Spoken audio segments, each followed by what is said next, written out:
क्या बात है? गांव की चौपाल में सब गांव वालों के लाइसेंस चेक करने के लिए दारोगा जी आए हैं और आपको बुलाया है। कमाल है, अभी पिछले महीने वो इंस्पेक्टर वर्मा तो चेक करके गए थे। वर्मा जी का तबादला हो गया, ये शर्मा जी हैं। अरे भाई, वर्मा हो या शर्मा हो, समझ में नहीं आता। जो भी नया इंस्पेक्टर आता है उसे लाइसेंस चेक करने का शौक क्यों चला जाता है। ठीक है, मैं आता हूं अभी।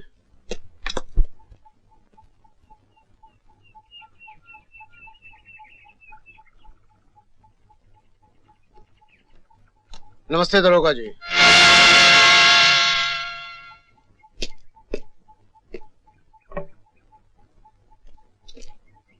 ये लीजिए।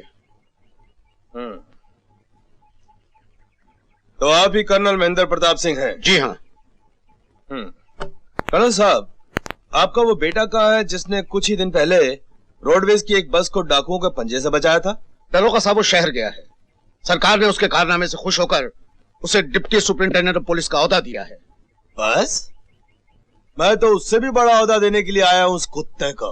जबान संभाल के बात करो दरोगा। जबान के बच्चे, तूने शायद मुझे पहचाना नहीं। मैं भूप सिंह हूं। भूप सिंह? हाँ, भूप सिंह, जो अपने दुश्मन को कभी नहीं छोड़ता। कर्नल, तेरा बेटा भी मेरा दुश्मन है। वो तो इस वक्त यहाँ है नहीं, इसलिए तुझे मेरे साथ चलना होगा। तो तब तक मेरा मेहमान रहेगा जब तक तेरा बेटा भूप सिंह की अदालत में अपने किए की सजा नहीं पा लेता। भूप सिंह? मैंने तो सुना था कि डाकुओं का भी अपना एक धर्म होता है, वो कभी किसी पे धोखे से वार नहीं करते। लेकिन तूने तो एक कायर की तरह भेष बदलकर अपने धर्म का भी अपमान किया है। खामोश! मैं यहाँ कोई भाषण सुनने नहीं आया हूँ। चुपचाप मेरे साथ चला। तू क्या समझता है कि तू मुझे यहाँ से ले जाएगा? मेरा बेटा यहाँ न सही, लेकिन आज मेरा ये सारा गांव तुझे और तेरे साथियों को जिंदा नहीं छोड़ेगा। इस वक्त सारा गांव निहत्था है बुड्ढे। भूल गए भूप सिंह, उस दिन मेरा बेटा भी निहत्था था, जिस दिन उसने तुझे कुत्ते की तरह मात दी थी। ले चलो इस हरामजादे को। ठाकुर साहब को छोड़ दो भूप सिंह। ठाकुर साहब, उठा लो इस कुत्ते को।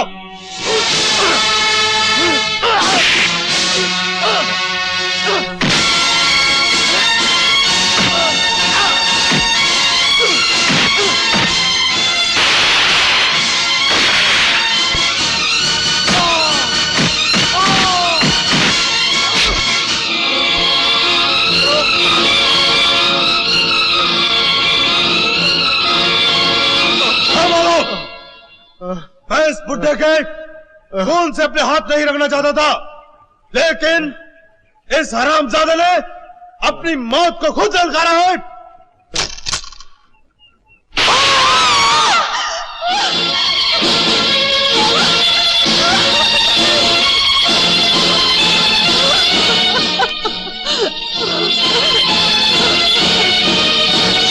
बढ़िया, अपने बेटे से कह देना कि भूप सिंह का बदला भी खत्म नहीं हुआ, उसका भी यही अंजाम होगा।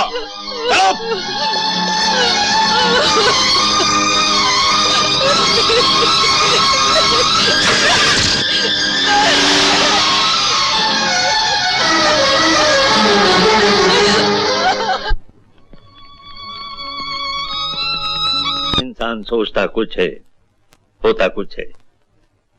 आज मैं तुम्हें बस वाले हादसे में डाकुओं के पंजे से बेगुनाह इंसानों की जान बचाने की मुबारकबाद देने आने वाला था, लेकिन अफसोस कर्नल साहब की अचानक और बेवक्त मौत तसल्ली के दो लफ्ज भी तो नहीं ला सका जो तुम्हारे दिल का बोझ हल्का हो सके। लेकिन मैं वादा करता हूं कि जिन डाकुओं ने कर्नल साहब की जान ली है, मैं उन्हें। सर, आपसे मेरी एक दरख्वास्त है, अगर हो सके तो मेरा तबादला एंटी डकॉटी यूनिट में करवा दीजिए, ताकि जिन डाकुओं ने मेरे सर से बाप का साया छीना है वह मेरी तरह दूसरों का अनाथ न कर सके। इससे ज्यादा खुशी की और क्या बात हो सकती। एंटी डकॉटी यूनिट को तुम्हारे जैसे ऑफिसर की ही जरूरत है। मैं फौरन ही ऑर्डर पास करवा देता हूं। Thank you sir. भूप सिंह बड़ा जालिम आदमी है बेटा, मेरा कहना मानो, उसका ख्याल छोड़ दो। कैसे छोड़ दूं बाबा?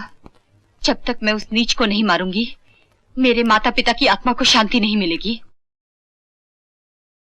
मैं तुम्हारे हाथ जोड़ती हूँ बाबा, मेरी मदद करो, किसी भी तरह उस तक पहुँचने का रास्ता बताओ। बेटा भी तो उसके गिरोह में है। मुझे मेरे बेटे को मिले हुए काफी जमाना हो गया है और अब तो वो मेरे हाथ से निकल चुका है, मुझसे मिलने तक को नहीं आता। लेकिन फिर भी जब वो आया करता था उसने कुछ तो उसके बारे में बताया होगा, उसका कोई पता ठिकाना, कोई खास आदत? हाँ, एक बार कहा था कि भूप सिंह को नाच गाना सुनने का बहुत शौक है।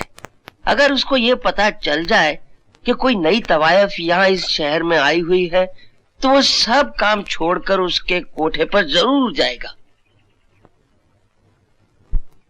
छोटे ठाकुर, क्या है?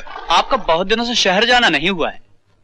हाँ, लेकिन तू क्या पूछ रहा है? मनीराम आया था, वो कह रहा था कि मुन्नी बाई के कोठे पर नई चिड़िया आई है, दुलारी दिल्ली वाली। क्या? हमें अभी तक खबर नहीं थी? फौरन बुलाओ से यहाँ पर। वो यहाँ नहीं आ सकती ठाकुर। क्या नहीं आ सकते? वो कहती है प्यासा कुएं के पास जाता है, कुआं प्यासे के पास नहीं। हाय, वो सारी दवाई भी क्या हुई जो अदा न दिखाए। ठीक है दुलारी भाई, हम तुम्हारे पास आएंगे। कौन है तुम? भूप सिंह, तूने इतने खून किए हैं कि शायद तुझे याद भी नहीं होगा कि तूने एक मासूम लड़की के डोले उठने से पहले उसे अर्थी में बदल डाला था। सिंह की बेटी? हाँ, ठाकुर विक्रम सिंह, आज मैं तुझे छोड़ूंगी नहीं।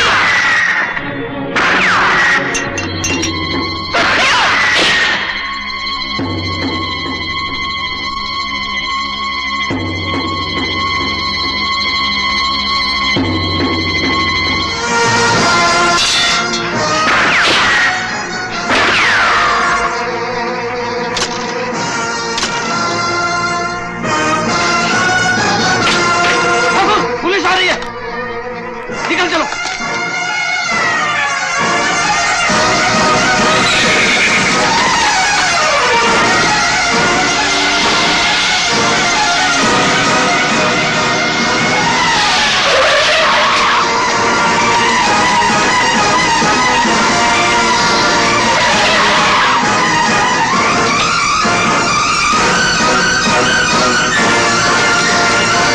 क्या हुआ? भूप सिंह भाग गया। आ गया? हाँ, चलो। तुम?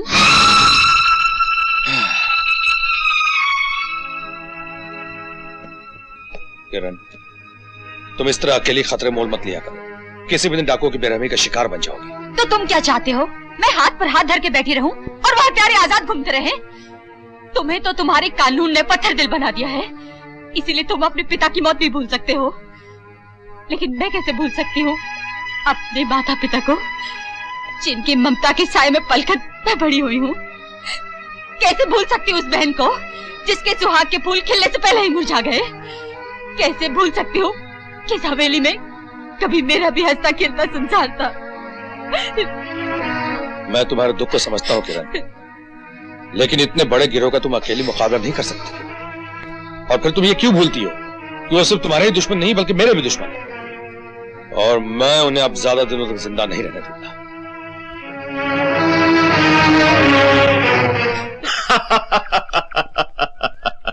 अच्छा, तो कल का छोकरा अब हमें पकड़ने निकला है? भूप सिंह, लगता है कि मां भवानी तुम पर खुश हो गई है। कल तक जिस दुश्मन की तुम्हें तलाश थी, वही दुश्मन अब तुम्हारी तलाश में जंगलों में भटकता हुआ तुम्हें मिल जाएगा। मैं समझा नहीं। अरे मैं उसी डिप्टी की बात कर रहा हूं जो तुम्हारे पंजे से बस छुड़ा कर ले गया था। अपने बाप की मौत का बदला लेने के लिए वो पूरी फोर्स लेकर हमारे पीछे आ पहुंचा है। मतलब बकरा खुद कसाई के पास आ रहा है? खबर मिली है कि दौलतपुर के पास उसने अपना कैंप लगाया है। कल तक उसकी बाकी फोर्स पहुंच जाएगी, उसके बाद वो हमें पकड़ना शुरू करेगा।